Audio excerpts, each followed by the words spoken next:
Okay ကျမရဲ့အိမ်နောက်ဖက်ကတကွက်ကလေးထဲမှာဒီနားလေးတကွက်ကလေးကအခုအရန်ခက်စားနေတယ်အဝါပွင့်အဲ့ဒါဘာလဲဘာမြက်လို့ခေါ်တာလဲမသိနဲ့နာမီဟိုတနေ့တွေ့သေးတယ်မိတ်သွားပြီ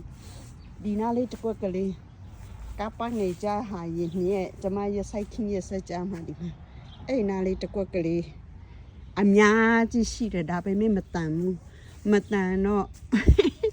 သူများပြောတယ်လို့တုံးစားရမယ်ဆိုရင်တော့စားချင်စရာမကောင်းဘူးဟဲ့စားချင်စရာမကောင်းဘူး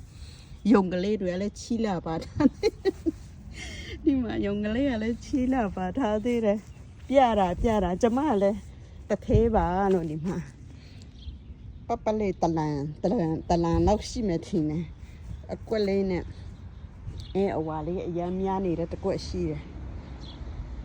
အဲ့ဒီတော့သူများတွေကတုတ်စားပြကြတယ်ကျမကတော့ taste မလုပ်ဘူးသေးဘူးအဲ့လိုမျိုးအရန်တန်တဲ့ဟာမျိုးဆိုရင်တော့ကျမလည်းတုတ်စားကြည့်မလို့ပဲဒါပေမဲ့ဒီမှာတန်လည်းမတန်ဘူးတန်လည်းမတန်ဘူးဖြစ်နေတယ်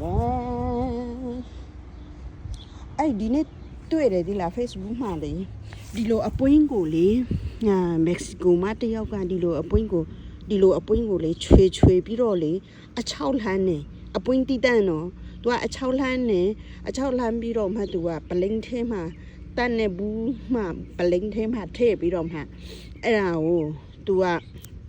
ဒီလိုလေးသူကဟိုလုံးပြီးတော့မှအချောက်လှမ်းနေအဲ့ဒါကိုတန်နေဘူးမှထည့်တယ်ပြီးတော့မှတန်နေပိတ်စားဟိုနဲ့အရင်ဖုံးနေပြီးတော့မှ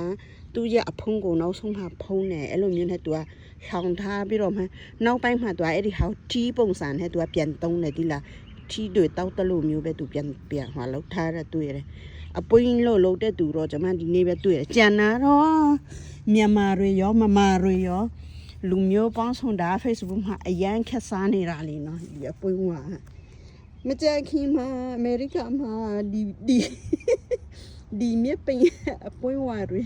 မကြခင်မှာအကုန်လုံးပြောင်းလာတော့မယ်မြန်မာတွေတုံးစားပြီး